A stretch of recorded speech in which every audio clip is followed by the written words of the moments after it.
வணக்கம். இந்த சுவாரஸ்யமான அலசலுக்கு உங்கள வரவேற்கிறேன். சீரியஸா சொல்லணும்னா, இன்னைக்கு நாம பார்க்க போற விஷயம் ரொம்பவே வியப்பானது. ஒரு டெட் பேட்டரி.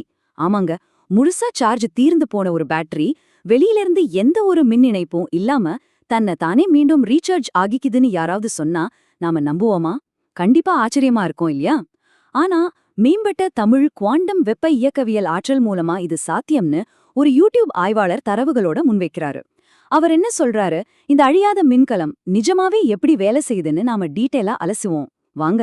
சரி, இன்னைக்கு நாம என்னென்ன பார்க்க போறோம்னா 1. அந்த 61 நாள் மின்கல சோதனை. 2.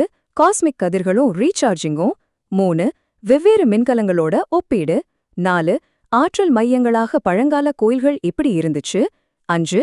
நவீன சமூகத்தின் மேல அவர் வைக்கும் விமர்சனங்கள். அப்புறம் கடைசியா 6. விண்வெளி பயணத்தின் எதிர்காலம். வாங்க ஒவ்வொன்னா பாப்போம்.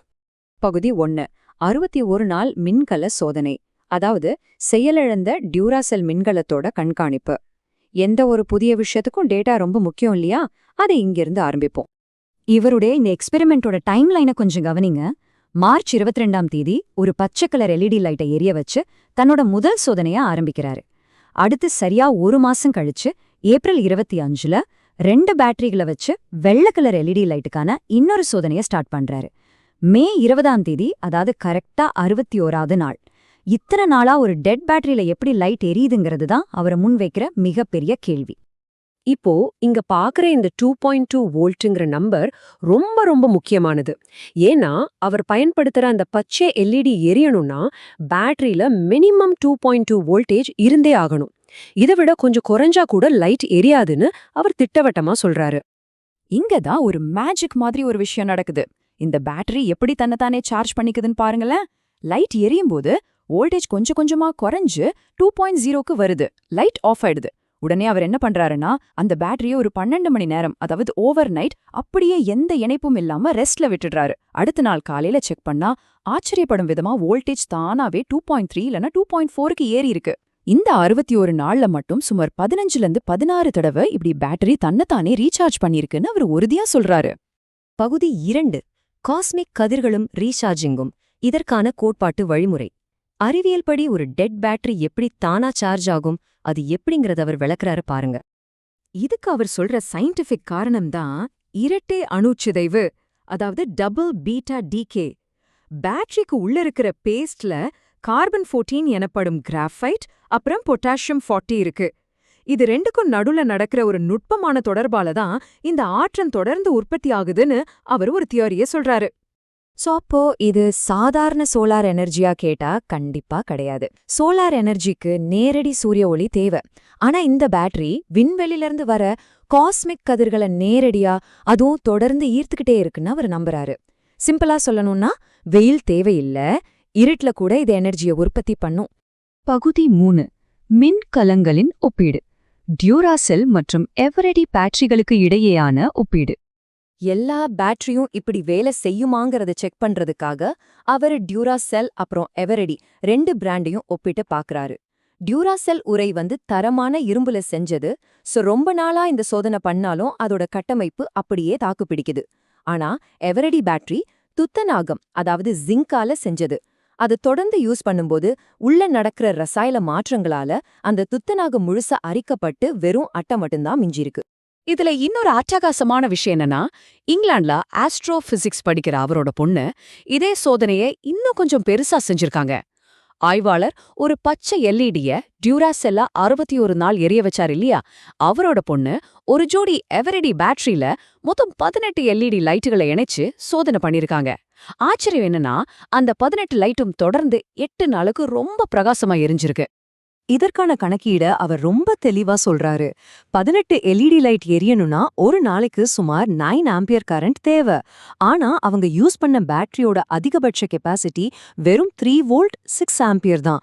அப்போ எப்படி ஒரு பேட்டரி 8 நாள் தாக்கு பிடிக்கும்? வெளியிலிருந்து ஒரு மாற்று ஆற்றல் உள்ள வராம இது கணித ரீதியா சாத்தியமே இல்லைன்னு அவர் ஆணித்தரமா சொல்றாரு. பகுதி 4. ஆற்றல் மையங்களாக பழங்கால கோயில்கள். வரலாற்று மற்றும் ஆன்மீக தொடர்புகள். இப்போ அப்படியே கொஞ்சம் பழங்காலத்துக்கு போவோம். சாவா மூவா பேராடு அப்படின்னா இறக்காத மூப்படையாத பெரிய ஆடுகள். மாமன்னன் ராஜராஜ சோழன் காலத்துல கோயில்கள்ல அணையா விளக்கு எரிய தானமா வழங்கப்பட்ட ஆடுகள் இவை. எப்படி அந்த ஆடுகள் பெருகிட்டே போய் விளக்கெரிக்க முடிவற்ற நெய்ய கொடுத்துச்சோ அதே மாதிரிதான் இந்த பேட்டரியும் ஒரு அழியாத மின்கலம்னு ஒரு சூப்பரான ஒப்பீட்டை அவர் இங்க கொண்டு வர்றாரு. அவரை பொறுத்தவரை பழங்கால கோயில்கள்லாம் சும்மா வழிபாட்டு தலங்கள் மட்டும் கிடையாது. அதெல்லாம் பிரம்மாண்டமான யூனிவர்சிட்டிகளாகவும் ஃபேக்டரிகளாகவும் செயல்பட்டுச்சு. அங்க 64 கலைகள், 8 யோகம், 8 சித்திகள்னு மொத்தம் 80 கலைகள் சொல்லிக் கொடுத்தாங்களாம். அது மட்டும் இல்லாம கோயில் சிலைகளுக்கு அடியில வாழ்ந்த சித்தர்கள் எப்படி சாப்பாடு இல்லாம இந்த பிரபஞ்சத்தோட இயற்கை சக்தியை ஈர்த்து உயிர் வாழ்ந்தாங்களோ அதே டெக்னாலஜி தான் இந்த பேட்டரியிலயும் நடக்குதுன்னு அவர் சொல்றாரு. பகுதி 5 நவீன சமூகத்தின் மீதான விமர்சனங்கள், கல்வி மற்றும் அரசியல். வரலாற்ற பத்தி பேசி முடிச்சதும் இப்போதைய சமூகத்தின் மேல அவர் சில ஸ்ட்ராங்கான விமர்சனங்களை வைக்கிறாரு. அவருடைய ஒரு அழுத்தமான விமர்சனம் என்னன்னா, அரசியல் என்பது முழுக்க முழுக்க வெள்ளைக்காரனால் உற்பத்தி செய்யப்பட்டது அப்படின்னு ரொம்ப ஓப்பனாவே சொல்றாரு. இது நாம எந்த பக்கமும் சாயாம நியூட்ரலா பார்க்க வேண்டிய விஷயம். அவர் என்ன நினைக்கிறாருன்னா, இந்த கட்சி அரசியலுங்கிறதே இயற்கைக்கு எதிரானது. இப்போ இருக்கிற பெரும்பாலான அரசியல்வாதிகள் ஒழுக்கமற்றவர்களா மாறிட்டாங்கங்கிறது அவரோட வெளிப்படையான ஆதங்கம். மக்கள் மத்தியிலே ஏற்பட்டுள்ள இந்த விரக்திக்கு என்ன காரணம்னு அவர் சொல்றாருன்னா, ஆங்கிலேயர்களோட கல்வி முறையும் நவீன அரசியலும் தான். இதனாலேயே தமிழ்நாட்டுல 60% மேலான மக்கள் நம்பிக்கை இழந்து ஓட்டு போடுறதையே தவிர்த்துடுறாங்கன்னு அவர் குறிப்பிடுறாரு. உண்மையான அறிவியலும் பண்டைய தமிழர் கல்வியும் மீட்டெடுக்கப்படணுங்கிறது தான் அவரோட பார்வையா இருக்கு. பகுதி 6 விண்வெளி பயணத்தின் எதிர்காலம், பிரபஞ்ச லட்சியங்கள். ஃபைனலா இந்த விளக்கு உரையோட ரொம்ப முக்கியமான கட்டத்துக்கு வந்துட்டோம். இதெல்லாம் அவர் எதுக்காக சொல்றாருன்னு பாத்தீங்கன்னா, ஒரு பெரிய எதிர்கால திட்டம் வச்சிருக்காரு. அதாவது இந்த குவாண்டம் தொழில்நுட்பத்தை வச்சு 20 கிலோ எடையுள்ள பெரிய மின்கலங்களை உருவாக்குறது. இத விண்வெளிக்கு கொண்டு போனா அங்க சூரிய ஒளியே இல்லாத வெற்றிடத்துல கூட காஸ்மிக் கதிர்களை இந்த பேட்டரிகள் ஈர்த்துக்கும். இந்த முடிவற்ற ஆற்றா வச்சு மனித குலம் விண்வெளியில ரொம்ப ஈஸியா தப்பிச்சென்று குடியேற முடியும்னு அவர் உறுதியா நம்புறாரு. இது எல்லாம் வச்சு நாம யோசிக்க வேண்டிய ஒரு சிந்தனையை தூண்டும் கேள்வி ஒன்னு இருக்கு. பூமியில் இருக்கிற ஒரு சின்ன டெட் பேட்டரியால காஸ்மிக் கதிர்களை ஈர்த்து தொடர்ந்து இயங்க முடியுதுன்னா, பல நூற்றாண்டுகளுக்கு முன்னாடி சித்தர்கள் பயன்படுத்தினதா சொல்லப்படுற அந்த இயற்கை ஆற்றல் கோட்பாடுகள் தான் எதிர்காலத்துல நாம விண்வெளியில உயிர் வாழ்றதுக்கான மிகப்பெரிய திறவுகோல அமையுமா? கொஞ்சம் யோசிச்சு பாருங்க. இந்த சுவாரஸ்யமான கருப்பொருளை பத்தி உங்க தேடலை நீங்களும் தொடருங்களேன். இந்த பதிவுல இணைஞ்சதுக்கு ரொம்ப நன்றி. மீண்டும் சந்திக்கலாம்.